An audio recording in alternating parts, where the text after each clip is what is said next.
গল্পকথন by Kallol chapter 2 আমাদের আজকের নিবেদন আবুল মনসুর আহমেদের গল্প রিলিফ ওয়ার্ক। বন্যা সারা দেশ ভাসিয়া গিয়াছে, গ্রামকে গ্রাম ধুধু করিতেছে। বিস্তীর্ণ জলরাশির কোথাও কোথাও ঘরের চাল ও বাঁশের ঝাড়ের ডগা গলা জাগাইয়া লোকালয়ের অস্তিত্ব ঘোষণা করিতেছে। এই বিস্তীর্ণ জলরাশির মধ্যে মৃত্তিকার গৌরব ঘোষণা করিতেছে শুধু কোম্পানির উঁচু রেল সড়ক। এই রেল সড়কই হইয়াছে বন্যা বিতাড়িত পল্লীবাসীর একমাত্র আশ্রয়স্থল। যারা রেল সড়কের মাটিতে জায়গা পায় নাই, তারা কলা গাছের ভেলা তৈরি করিয়া সপরিবারে সেই ভেলায় ভাসিতেছে। দুপাশের ২-১০খানা গ্রামের সমস্ত লোক আসিয়া এই সড়কের উপর আশ্রয় লইয়াছে। রেল সড়কে তিল ধারণের স্থান নাই। মানুষ, পশু, গরু, মহিষ, ছাগল, ভেড়া গা ঘেঁষাঘেঁষি করিয়া সড়কের উপর ভিড় করিয়া নৈসর্গিক বিপদের সাম্য সাধনা ক্ষমতা ঘোষণা করিতেছে। যাহারা এতদিন দেশে উঁচু রেল স্থাপনের বিরোধিতা করিয়াছেন, যারা বলিয়াছিলেন উঁচু রেল লাইন প্রতিষ্ঠাই দেশে অকল্যাণের কারণ, তারা আজ নিজেদের নির্বুদ্ধিতা বুঝিতে পারিয়া দাঁতে আঙুল কাটিতেছেন। বন্যা তো এদেশে হবেই, তার উপর যদি উঁচু রেল সড়কটাও না থাকে, তবে পোড়া দেশের লোক দাঁড়াইবে কোথায়? বন্যা পীড়িত দেশবাসীর দুঃখে দেশহিতৈষী পরহিতব্রতী নেতৃবৃন্দর হৃদয় হুঙ্কার ছাড়িয়া কাঁদিয়া উঠিয়াছে। কর্মীগণের চোখের দুপাতা কিছুতেই একত্র হইতে চাইতেছে না। সংবাদপত্র সম্পাদকের কলমের ডগা ফাটিয়ে রক্ত বাহির হইতেছে। দিকে দিকে রিলিফ কমিটি স্থাপিত হইতেছে। রিলিফ কমিটির রসিদ বই ছাপিতে গিয়া কম্পোজিটগণের ঘুম নষ্ট কাজে, আর প্রতিবেশীর ঘুম নষ্ট প্রেসের আওয়াজে। রিলিফ কমিটির কর্মীগণ গলায় হারমোনিয়াম ঝুলাইয়া দলে দলে মর্মান্তিক গান গাহিয়া চাঁদা তুলিতেছে। সে গানের মর্মান্তিকতায় গৃহলক্ষ্মীরা দোতলার বারান্দা হইতে হাতের বালা খুলিয়া কর্মীদের প্রসারিত ঝোলায় ছুড়িয়া মারিতেছেন। কর্মীরা সমস্বরে যাত্রীদের জয়ধ্বনি করিতেছে। হামিদ চিরকালটা কেবল সংবাদপত্রে বন্যা দুর্ভিক্ষের বিবরণ পাঠ করিয়া কাটাইয়াছে। স্বচক্ষে সে কোনদিন তা দেখে নাই। এইবার স্বচক্ষে এই নৈসর্গিক বিপদের চেহারা দেখিয়া আর খানিকটা বা কর্মীদের গানের মর্মান্তিকতায় আকৃষ্ট হইয়া হৃদয় তাহার একেবারে গলিয়া গেল। সেদিন সে অফিসে বেতন পাইয়াছিল। পকেটে ১ মাসের বেতন লইয়া সে গৃহে ফিরিতেছিল। মন তার কিছুতেই মানিল না। চাঁদা আদায়কারীদের দলপতির হাতে সে ৩খানা ১০ টাকার নোট গুজিয়া দিল। দলপতি বিস্মিত হইয়া তাহার দিকে চাহিয়া নাম জিজ্ঞাসা করিলেন। সে নাম বলিল। তিনি ধন্যবাদের জয়ধ্বনি করিবার ইশারা করিলেন। হামিদের নাম সম্বলিত জয়ধ্বনি ৩ বার উচ্চারিত হইল। হামিদ নিজের নাম শুনিয়া লজ্জায় দ্রুতগতিতে বাসায় চলিয়া আসিল। পশ্চাতে নিজের নামের বিপুল জয়ধ্বনি হামিদের কানে বড়ই খারাপ লাগিতে লাগিল। পরদিন সকাল হইতে না হইতেই বাড়ির বাহিরে মোটরের আওয়াজ শুনিয়া হামিদ বাহিরে আসিল। দেখিল স্থানীয় কংগ্রেস কমিটির সভাপতি, বাড়ির শ্রেষ্ঠ উকিল, কয়েকজন সাঙ্গপাঙ্গ সহ হামিদের কুটির দ্বারে দাঁড়াইয়া। হামিদ সন্ত্রস্ত হইয়া পড়িল। বসিবার ভাঙা চেয়ার টানাটানি আরম্ভ করিল। নেতাজি বাধা দিয়া বললেন, ভদ্রতার কোনো প্রয়োজন নাই। দুস্থ উৎপীড়িত মেহমানদের পক্ষ হইতে আপনি রিলিফ কমিটির ধন্যবাদ গ্রহণ করুন। এত বড় একটা অন্তঃকরণ লইয়া আপনি আর লুকাইয়া থাকিতে পারিবেন না। আপনি রিলিফ কমিটির একজন সদস্য নির্বাচিত হইয়াছেন। কমিটির মিটিংয়ে আপনি উপস্থিত থাকিলে আমরা গৌরব বোধ করিব। ভদ্রলোক একদমে এতগুলি কথা বলিয়া হামিদের হাত ধরিয়া একটা বিরাট রকমের ঝাঁকি দিয়া মোটরে উঠিয়া পড়িলেন। মোটরে বসিয়া আবার ২ হাত তুলিয়া হামিদকে নমস্কার করিলেন। মোটর ভোঁ করিয়া চলিয়া গেল। হামিদ স্তম্ভিতের মতো দাঁড়াইয়া রহিল। বিকেলে অফিসে বসিয়া হামিদ রিলিফ কমিটির সভায় নিমন্ত্রণ পাইল। জনসেবা মহৎ কার্যে সে জীবনেও কোনদিন যায় নাই। দেশ ও জনসেবক দিগকে চিরকাল দূর হইতে সারা অন্তঃকরণ দিয়া ভক্তি করিয়া আসিয়াছে। আজ জীবনে প্রথম নিজেকে জনসেবকদের পবিত্র দলের একজন হইতে দেখিয়া সে একেবারে ম্রিয়মাণ হইয়া গেল। বন্ধু বান্ধব ও পরিচিত লোক এড়াইয়া অতি সাবধানে সন্তর্পণে একরকম গা ঢাকা দিয়ে হামিদ সভায় গেল। জেলার খ্যাতনামা নেতৃবৃন্দ এবং দেশকর্মীগণের মধ্যে পড়িয়া সে লজ্জায় এতটুকু হইয়া গেল। সভায় যাহাদিগকে সে উপস্থিত দেখিল, প্রত্যহ ইহাদের নাম পাঠ করিয়া শ্রদ্ধায় কতবার ইহাদের উদ্দেশ্যে মাথা নোয়াইয়াছে। ইহাদের সঙ্গে এক সভায় বসিয়া দেশ সেবার আলোচনায় যোগদান করিবে হামিদ? নিজেকে সে কিছুতেই অতখানি বড় করিয়া ভাবিতে পারিল না। হামিদকে সভাগৃহে প্রবেশ করিতে দেখিয়ে সভাপতি মহাশয় নানান প্রকার অতিশয়োক্তি সহকারে সমবেত নেতৃবৃন্দের কাছে হামিদের পরিচয় দিলেন। হামিদ মাথা নিচু করিয়া বসিয়া রহিল। সভায় অনেক আলোচনা হইল, বাকবিতণ্ডা হইল, মর্মস্পর্শী ভাষায় বন্যা পীড়িতদের দুরবস্থা বর্ণিত হইল। সেইসব বক্তৃতায় ক্ষণে ক্ষণে হামিদের রোমাঞ্চ হইল, কিন্তু সে স্তম্ভিত হইয়া বসিয়াই রহিল। আলোচনায় যোগদানের সাহস তাহার হইল না। সব কথা সে শুনিলও না, বুঝিলও না। সভা শেষে সকলে তাহাকে কংগ্রেচুলেট করিতে লাগিলেন। অতি কষ্টে সে কংগ্রেচুলেশনের কারণ জানিল যে কয়েকটি কেন্দ্রের পরিদর্শনের ভার তাহার উপর দেওয়া হইয়াছে। আত্মমানবতার সেবা কার্যের জন্য ছুটি চাওয়া মাত্র অফিসের বড় কর্তা হামিদের ছুটি মঞ্জুর করিলেন। জীবনে এই প্রথম আত্মমানবতার সেবা কার্যের জন্য পল্লী অঞ্চলের বন্যাপীড়িত ও দুর্ভিক্ষগ্রস্ত দেশবাসীর মধ্যে হামিদ ঝাঁপাইয়া পড়িল। আর্ত জনসেবায় অনভ্যস্ত সে। প্রথম কয়েকদিন সেবা কার্যের পদ্ধতির সঙ্গে সে নিজেকে কিছুতেই মানাইয়া চলিতে পারিল না। সেবা কার্যকে সে যতটা কষ্টকর সুতরাং স্বর্গীয় মনে করিত, ততটা কোথাও দেখিল না। তাই প্রথম প্রথম তার মনটা একটুখানি কেমন কেমন করিতে লাগিল। মোটর লঞ্চে করিয়া জলে ভাসমান ভেলায় বাস করা অভুক্ত কঙ্কালসার কৃষকগণকে 2-4 সের চাউল দিয়ে আসিয়া রাত্রিবেলায় তাম্বুর মধ্যে রাশি রাশি কম্বল বিছানা খাটিয়ার উপর শয়ন করিয়া অঘরে নিদ্রা যাইতে অথবা চা সিগারেট সহ রাত্রি জাগিয়া তাস পিটাইতে হামিদের প্রথম প্রথম ভালো লাগিল না। কিন্তু সহকর্মীদের যুক্তি বলে কতকটা এবং নিজের অভিজ্ঞতায় কতকটা কয়েকদিনই হামিদ বুঝিয়া উঠিল যে সেবা কার্যের মতো অমন কঠোর কর্তব্য সাধন করিতে গেলে কর্মীদের দেহ জুৎসই টেকসই রাখিবার জন্য ওসবের দরকার আছে। সে নিজে মানাইয়া লইবার চেষ্টা করিতে লাগিল, পারিল কতটা। সে দেখিল রিলিফ ফান্ডের টাকায় 14 আনা কর্মীদের ভরণ পোষণে ব্যয় হইতেছে, বাকি 2 আনায় মাত্র সেবা কার্য চলিতেছে। তবু সেবা কার্যে আনারই সে ইহার প্রতিবাদে সাহসী হইল না, কারণ হয়তোবা এমন না হইলে সেবা কার্যই চলে না। হামিদ একদিন একটি কেন্দ্র পরিদর্শন করিতে গিয়াছে। দেখিল রিলিফ কমিটির তাম্বুর সামনে কাতার করিয়া সদুই অর্ধনগ্ন পুরুষ, স্ত্রী, ছেলে, বুড়ো, বালক বালিকা টিকিট হাতে করিয়া বসিয়া আছে। অর্ধনগ্ন যুবতীরা ছেঁড়া ন্যাকড়ায় মুখ ও বুক ঢাকিয়া জড়সড় হইয়া মাটির সঙ্গে মিশিয়া আছে, তবু এক হাত উঁচু করিয়া টিকিট ধরিয়াছে। কারণ রিলিফ অফিসারের নিয়ম কড়া, সাহায্য প্রার্থীর সকলকেই উপস্থিত হইতে হইবে এবং টিকিট দেখাইয়া সাহায্য গ্রহণ করিতে হইবে। মেয়েদের কোলে অশান্ত শিশুগুলি ক্ষুধার তাড়নায় হাত পা ছোড়াছুড়ি করিয়া মাদের ছেঁড়া নেকড়ায় বুক ঢাকিবার চেষ্টা বারবার ব্যর্থ করিয়া দিতেছে। হামিদের গা কাঁটা দিয়া উঠিল। কেন্দ্রের ভারপ্রাপ্ত কর্মীকে সে বলিল, বসাইয়া রাখিয়াছেন কেন, বিদায় করিয়া দিন না। হামিদের স্বরে একটু বিরক্তির ভাব ফুটিয়া উঠিল। কেন্দ্রকর্তা হামিদের বিরক্তিতে বিন্দুমাত্র বিচলিত না হইয়া বলিলেন, ইহাদের গণনা শেষ হয় নাই। কই হে নগেন, রেজিস্ট্রারিটা বাহির করো তো। নগেন্দ্র নামক কর্মীটি একটি রুল করা বাধাই বড় খাতা বাছিয়া বাহির করিয়া কাতারের সামনে গিয়া দাঁড়াইয়া উচ্চস্বরে নাম ডাকিতে লাগিল, আর কাতারের মধ্যে হাজির হাজির জবাব আসিতে লাগিল। কিছু কিছু মুশকিল হইতে লাগিল যুবতী স্ত্রীলোকদের লইয়া। তাহারা একেবারে কিছুতেই উচ্চস্বরে হাজির ঘোষণা করিতেছিল না। কয়েকবারের চেষ্টায় এবং উচ্চস্বরে চিৎকার না করিলে কিছুতেই সাহায্য দেয়া হইবে না এই প্রকারের শাসানিতে হাজির ঘোষণা করিতে রাজি হইতেছিল।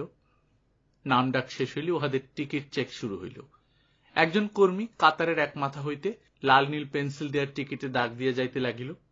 আরেকজন তার পিছে পিছে পেট বুঝিয়া 1 ছটাক করিয়া চাউল বিতরণ করিয়া যাইতে লাগিল। অধিকাংশ সাহায্য প্রার্থী আগ্রহ ভরে কাপড়ের আঁচল পাতিয়া নীরবে ভিক্ষা গ্রহণ করিতে লাগিল। মাত্র 2-1টা বেয়াড়া লোক এতে কি হবে বাবু বলিয়া গোলমাল করিতে উদ্যত হইল। কিন্তু কর্মীদের ধমক ও চোখ রাঙানিতে তাহারা চুপ করিয়া বিড়বিড় করিয়া কি বকিতে লাগিল। প্রায় অর্ধেক লোককে সাহায্য দেওয়া হইয়াছে। এমন সময় তাম্বুর সামনে একখানা নৌকা ভিড়িল। 2 জন ভদ্রলোক নৌকা হইতে নামিলেন।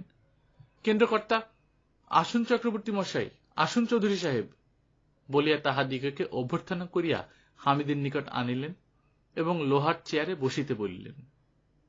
তারপর তিনি হামিদের দিকে চাহিয়া বলিলেন, ইন্সপেক্টর সাহেব, এরা 2 জন রঘুনাথপুরের শ্রীযুক্ত যতীন্দ্রনাথ চক্রবর্তী এবং শমশের আলী চৌধুরী।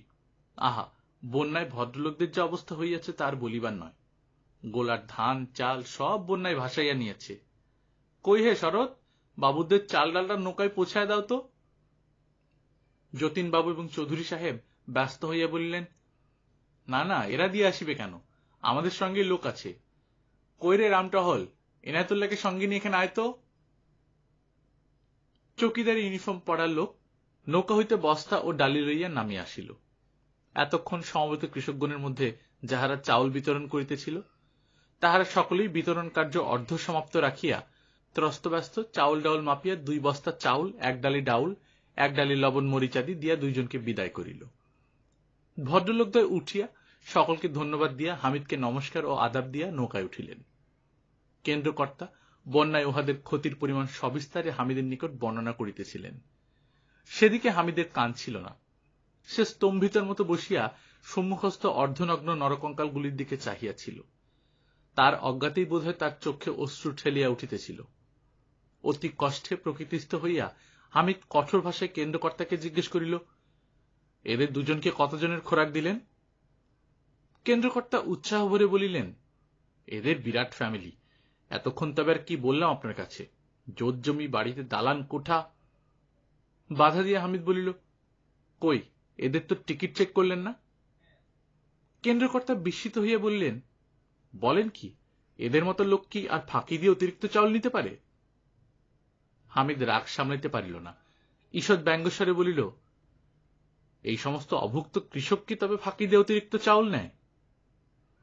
কেন্দ্রকর্তা অভিজ্ঞের মাতব্বরীস্বরে হাসিয়া বলিলেন, আপনি রাখেন না এদের বদমাইশির খবর। এরা। হঠাৎ গোলমালে তাহাদের কথোপকথনে বাধা পড়িল। একটা বুড়ো লোক ও মধ্যবয়সী স্ত্রীলোককে কর্মীরা ধরিয়া টানাটানি করিয়া তাহাদের দিকে আনিবার চেষ্টা করিতেছিল। স্ত্রীলোকটির কাপড় ধরিয়া 3-4টা ন্যাংটা ছেলে মেয়ে পেছন হইতে তাহাকে টানিতেছিল এবং চিৎকার করিয়া কাঁদিতেছিল। ব্যাপার কি দেখিবার জন্য হামিদ আসন হইতে উঠিতেই কেন্দ্রকর্তা তাহার জামার কোণ ধরিয়া বলিলেন, আপনি বসুন না, এখানেই ওদের লইয়া আসিবে। হামিদ সবলে জামা ছাড়াইয়া লইয়া অগ্রসর হইল। হামিদ গিয়া দেখিল বুড়াটাকে কর্মীরা 2-1 ঘাত চড়চাপড় মারিতেছে এবং মেয়ে লোকটার গলায় কাপড় লাগাইয়া টানাটানি করিতেছে। হামিদ কাছে যাইতেই উহারা হাউমাউ করিয়া কি বলিতে চাহিল। কর্মীরা ধমক দিয়া বলিল, বেশি গোলমাল করবি তো পুলিশে দেব। পুলিশের নাম শুনিয়া অপরাধীদ্বয় চুপ করিল। হামিদ সকলকে শান্ত হইতে বলিয়া গোলমালের কারণ জিজ্ঞাসা করিল। নগেন্দ্র নামক কর্মীটি তাহার দিকে অগ্রসর হইয়া বলিল, মিস্টার ইন্সপেক্টর, এরা খুব বদমাশ লোক, টিকিটের পেন্সিলের দাগ মুছে ফেলে 2 বার চাউল নিয়েছে। হামিদ কঠোর দৃষ্টিতে অপরাধীদ্বয়কে বলিল, এ কথা সত্যি? উহারা মাথা হেট করিয়া রহিল, কোন উত্তর দিল না। হামিদের বিষম রাগ হইল। কঠোরতর স্বরে চিৎকার করিয়া বলিল, কেন এমন কাজ করলে, উত্তর দাও। জবাবে হতভাগ্য এবং হতভাগিনী ভয়ে কাঁপিতে কাঁপিতে যা বলিল তাহার সারমর্ম এই যে তাদের এত পোষ্য এবং তাদের এত ক্ষুধা যে চাউল তাদের দেয়া হয় তাতে পেটের 1 কোণাও ভরে না, তাই নিতান্ত নিরুপায় হইয়া তাহারা এই ফন্দি বাহি করিয়াছে। কেন্দ্রকর্তা বিজয় গৌরবে হামিদের দিকে চাহিয়া হাসিলেন এবং অপরাধীদের দিকে চাহিয়া মেঘগর্জনে আদেশ করিলেন, এই অপরাধের শাস্তি স্বরূপ আগামী 2 দিন তাহাদিগকে কোন সাহায্য দেয়া হইবে না। নগেন্দ্র অপরাধীদ্বয়ের টিকিটে কালো 2টি করিয়া দাগ দিয়া তাহাদের টিকিট ফিরাইয়া দিল। দণ্ডিত হতভাগ্যদ্বয় মাথা নিচু করিয়া কম্পিত পদে চলিয়া গেল। অন্যান্য সাহায্য প্রার্থীরাও তাহাদিগকে উদ্দেশ্য করিয়া সমস্বরে অনেক টিটকারি দিল। কেহ কেহ অশ্রাব্য গালিগালাজও দিল। কৃষকদের এই নীচতায় হামিদ ব্যথিত হইল বটে, কিন্তু সেবা কার্যে চাষা ভদ্রলোক পার্থক্য করা হইতেছে ইহাতেও সে খানিকটা মনোপীড়া বোধ করিল। কেন্দ্রীয় সমিতিতে ইহার কোন প্রতিকার করা যায় কিনা দেখিবার জন্য হামিদ একদিনের জন্য সদরে ফিরিয়া আসিল। সমিতির অফিসে গিয়া সে দেখিল নেতারা সভা করিতেছেন। হামিদকে দেখিয়া সকলে আহ্লাদ প্রকাশ করিলেন এবং সভা শেষে সেবা কার্যের বিবরণ শুনিবেন বলিলেন। হামিদ নীরবে সভাগৃহে বসিয়া সভার কার্য দেখিতে লাগিল এবং সভা শেষে নিজের বক্তব্য নিবেদন করিল। সভায় অন্যান্য প্রস্তাবের সঙ্গে এই একটি প্রস্তাব সর্বসম্মতিক্রমে পাস হইল যে মিডল ক্লাস ভদ্রলোকদের সাহায্য করিবার জন্য স্বতন্ত্র ফান্ড খোলা হোক এবং মিডল ক্লাস ভদ্রলোকদের নিকট প্রাপ্ত সমস্ত টাকা দুস্থ মিডল ক্লাস ভদ্রলোকদের সেবা কার্যের জন্য ইয়ারমার্ক করিয়া রাখা হোক। ইহার পর নিজের বক্তব্য সভার কাছে উপস্থিত করিবার প্রবৃত্তি আর হামিদের হইল না। হামিদ সেই দিনই রিলিফ কেন্দ্রে চলিয়া গেল। পরদিন সকালে সমস্ত সাহায্য প্রার্থী যথারীতি কাতার করিয়া জমা হইল। কাতারের মধ্যে গতকল্যকার দণ্ডিত অপরাধীদ্বয়কেও দেখা গেল। কেন্দ্রকর্তার আদেশে উহাদিগের গলা ধাক্কা দিয়ে বাহির করিয়া দেওয়া হইল। হামিদের সুপারিশের উত্তরে কেন্দ্রকর্তা বলিলেন যে তিনি কোন ক্রমেই ডিসিপ্লিন ভাঙিতে প্রস্তুত নহেন। দণ্ডিত অপরাধীদ্বয় ক্ষুধার্ত পুত্রকন্যা সহ চোখের পানি মুছিতে মুছিতে চলিয়া গেল। অন্যান্য সাহায্য প্রার্থী আগের দিনের মতো আর টিটকারি দিল না, বরঞ্চ সকলেই গোপনে গোপনে এক আধটু সহানুভূতি দেখাইল এবং ভারাক্রান্ত মনে বিদায় হইল। তৃতীয় দিনে অপরাধীদ্বয় আসিয়া কাতারের মধ্যে লুকাইয়া রহিল, কিন্তু তাদের নির্বোধ ছেলে মেয়েদের জন্য অধিকক্ষণ লুকাইয়া থাকিতে পারিল না, ধরা পড়িল। কর্মীরা তাহাদের কিল ঘুষি দিয়া বাহির করিয়া দিল। অপর সাহায্য প্রার্থীদের অনেকে তাহাদের হইয়া অনুনয় বিনয় করিল, কেহ সুপারিশ করিল। কথাবার্তায় জানা গেল যে আগেকার দিনে তাহাদের সাহায্য না দেয়ায় অন্যান্য সকলের অসুবিধা হইয়াছে, কেননা অন্যান্য সকলে তাহাদের ভাগ হইতে কিছু কিছু দিয়া উহাদিগকে খাওয়াইয়াছে।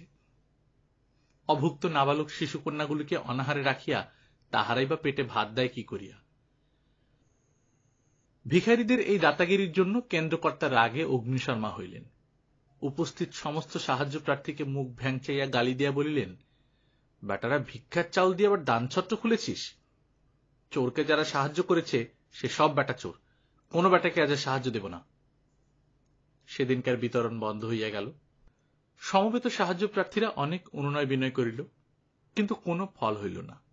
কেন্দ্রকর্তা হামিদের অনুরোধেও তাহার সিদ্ধান্ত বদলাইতে রাজি হইলেন না। অবশেষে জনতার গলায় প্রতিবাদের ভাষা ফুটিয়া উঠিল। ভদ্রলোকদের খাতির করা হয়, গরিবের সামান্য অপরাধও মাফ করা হয় না, ইত্যাদি কথা জনতার মধ্য হইতে শোনা যাইতে লাগিল। কেন্দ্রকর্তার ধৈর্যের বাঁধ ভাঙিয়া গেল। জোরে চিৎকার করিয়া চাউলের বস্তা তাম্বুতে তুলিবার আদেশ দিলেন। হামিদকে কিছু বলিবার সুযোগ না দিয়া তিনি তাকে একরূপ জোর করিয়া তাম্বুর মধ্যে লইয়া গেলেন। কি কর্তব্য কিছু স্থির করিতে না পারিয়া হামিদ অগত্যা কেন্দ্রকর্তার সঙ্গে তাম্বুতে প্রবেশ করিয়া খাটিয়ায় শুইয়া পড়িল এবং ভাবিতে লাগিল।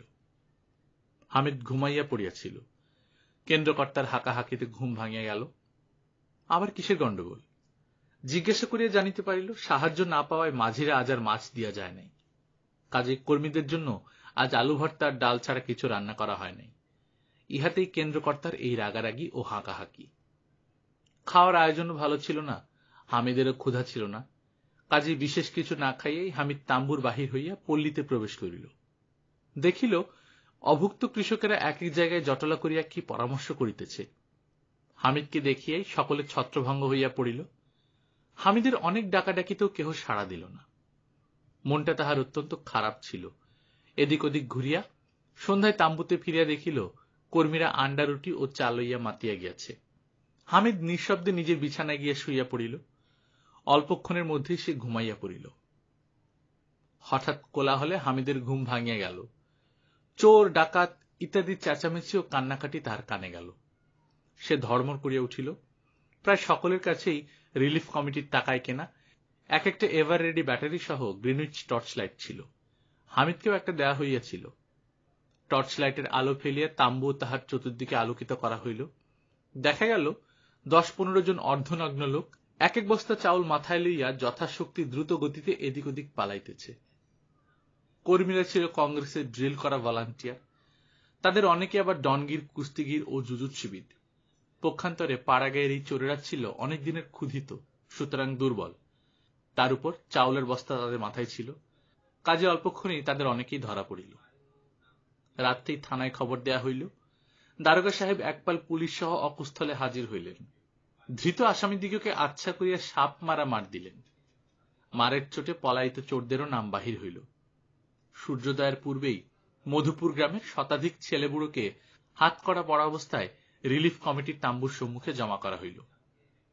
দারোগা সাহেব সাড়ম্বরে হামিদদের সকলের জবানবন্দি গ্রহণ করিলেন।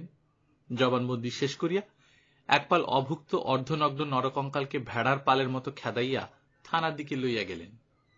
বিচারে শতাধিক লোকের কারাদণ্ডের আদেশ হইল।